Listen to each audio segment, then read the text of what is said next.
2025 भर्तियों का वर्ष आज ही सुनिश्चित करें अपना सिलेक्शन और डाउनलोड करें तैयारी कर लो ऐप। नमस्कार, एजुकेशन नगरी की खास पेशकश एजुकेशन बुलेटिन में आपका स्वागत है। मैं हूं आपके साथ विनीत। तो चलिए रुक करते हैं शिक्षा जगत की तमाम बड़ी खबरों की ओर।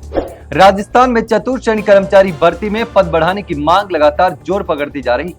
सोशल मीडिया और ज्ञापन के बाद अब अभ्यर्थी सड़कों पर उतर आए हैं। बाड़मेर में अभ्यर्थियों ने जोरदार नारेबाजी करते हुए पद बढ़ाने की मांग की और रैली भी निकाली। उनका कहना है कि वर्तमान में भर्ती के लिए घोषित 53,749 पदों को बढ़ाकर कम से कम 70,000 पद किया जाना चाहिए, क्योंकि उसमें 21 लाख से ज्यादा अभ्यर्थी हैं।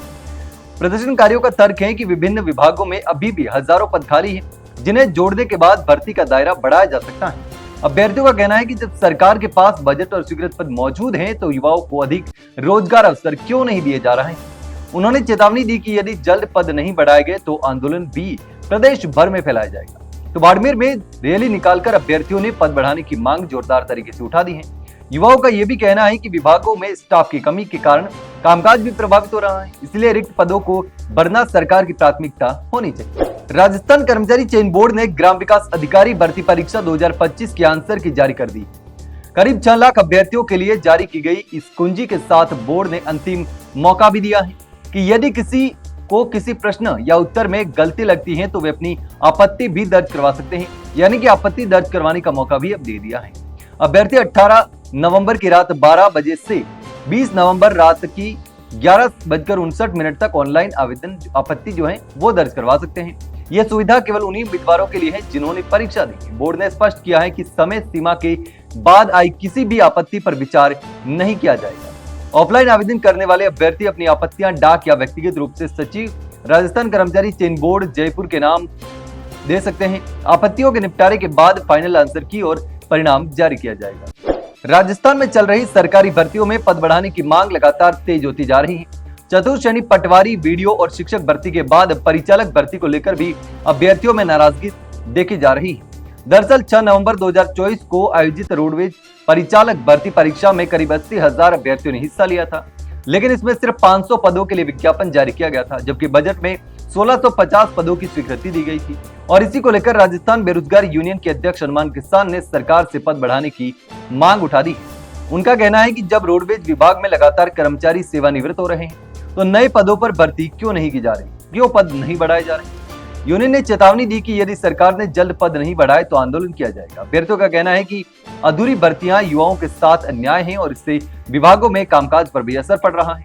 और जब विधानसभा में 1650 पदों की घोषणा हुई है, तो 500 पदों पर भर्ती क्यों करवाई जा रही है। राजस्थान के सरकारी कॉलेजों में लागू हुए एक नए नियम ने हजारों शिक्षकों के भविष्य पर सवाल खड़े कर दिए हैं।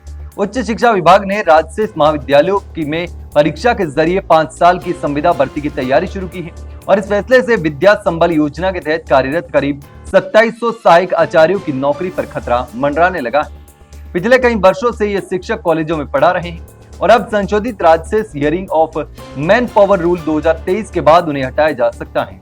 विद्या संबल सहायक आचार्य संघ के अध्यक्ष डॉक्टर रविंद्र सिंह यादव ने इस नीति का विरोध करते हुए कहा, यह शिक्षकों के साथ अन्याय है और यदि इसे वापस नहीं लिया गया तो आंदोलन किया जाएगा। विभाग का तर्क है कि नई भर्ती नीति से पारदर्शिता और योग्यता को बढ़ावा मिलेगा, लेकिन विशेषज्ञों का मानना है कि अनुभवशील शिक्षकों को संरक्षण दिए बिना ये कदम शिक्षा व्यवस्था में अस्थिरता पैदा कर सकता है। राजस्थान में सरकारी भर्तियों में फर्जीवाड़ा करने वाले पर एटीएस का शिकंजा कसता जा रहा है। शिक्षक भर्ती के बाद अब भारतीय खाद्य निगम FSI में फर्जी दस्तावेजों से भर्ती करवाने वाले गिरोह का पर्दाफाश कर दिया है।